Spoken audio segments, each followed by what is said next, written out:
Now it's their public statement. We know you're from Satan because of the miracles you're doing.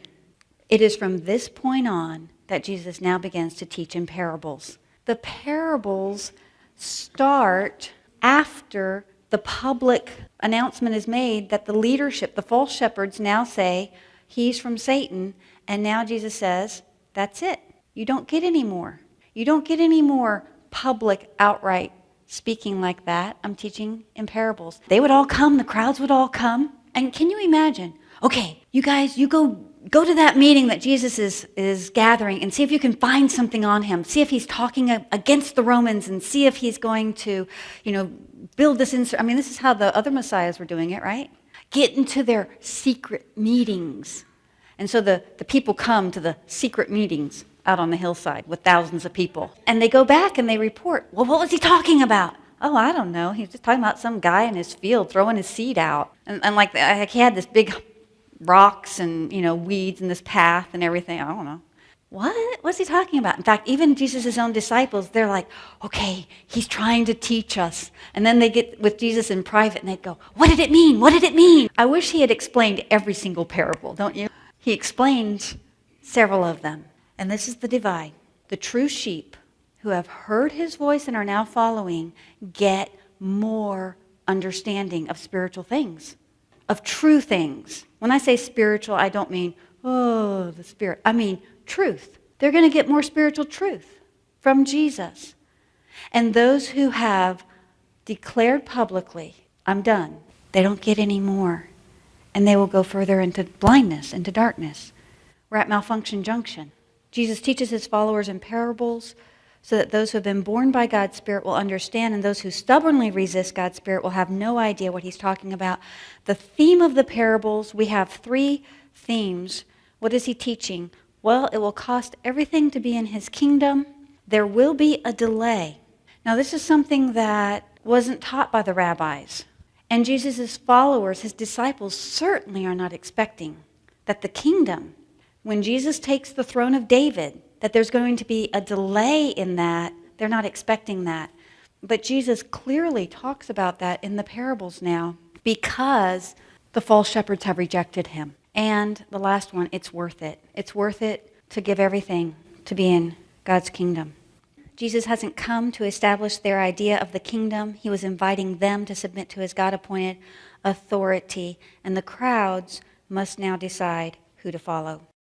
John chapter 6, verse 4. At what time of year is this happening? Oh, the Jewish Passover. So where are we on our timeline? Yeah, we finished 2 years. We know that it's the springtime. The crowds are coming towards him. What has just happened is that John has just been beheaded, and Jesus is pulling his disciples away. When he landed and saw a large crowd, he had compassion on them because they were like sheep without a shepherd. What compassion he has. Well, after the whole day is over, he feeds them. We have the feeding of the 5,000. Question? Who's the miracle for? The feeding of the 5,000. Jesus turns to his 12 disciples and he says, you give them something to eat. Who's the miracle for? It's for the 12 disciples. Jesus asks them, where are you going to find bread so that everyone can have enough? And Philip, who is from Bethsaida, right where this takes place on the northern part of the Sea of Galilee, Philip's figuring out, okay, where's the nearest Costco? Oh man, where are we going to get bread? I mean, how do you feed 5,000 people plus? And the answer was, okay, when they come back with the 5 loaves and 2 fish, the answer was, as they began to pass it out, where were they getting the bread to feed everyone? They were getting it from Jesus himself. What was Jesus trying to teach his own disciples? Your job is to give out the bread. And where do you get it? Me. I am enough to meet the need that people have. I'm enough. And he's already now beginning to train his disciples. What their job is going to be is going to give him and bring him to the people. And when they take up the extra baskets, how many baskets are there? There's 12 baskets left over, 1 per disciple. Isn't that nice of Jesus to feed his own 12? Plentiful. I'm enough for everyone that you have fed. I'm enough for you as well.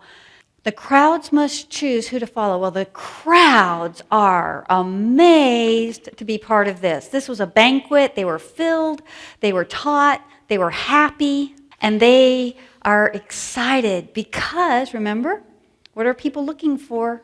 The sheep are looking for someone to follow. And there's plenty of people around saying, follow me, I'm the one, I'm going to lead us against Rome.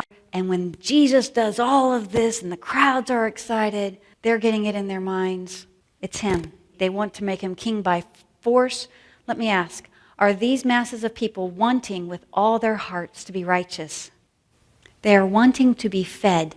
They are not wanting to be righteous. We're not told that it's the zealots who say this. We're not told where this idea comes from, but we are told in John that this, let's make him king.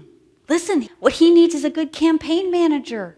He's not doing this. He's not taking it. Let's take it for him, and he'll be our king if we just make it happen. And do you know what Jesus does when this starts circulating? He gets his disciples in the boat, and he sends them to Capernaum 4 miles away. Why does he get them out of there? Because this is not the time, and this is not the type of kingdom that he has come to rule.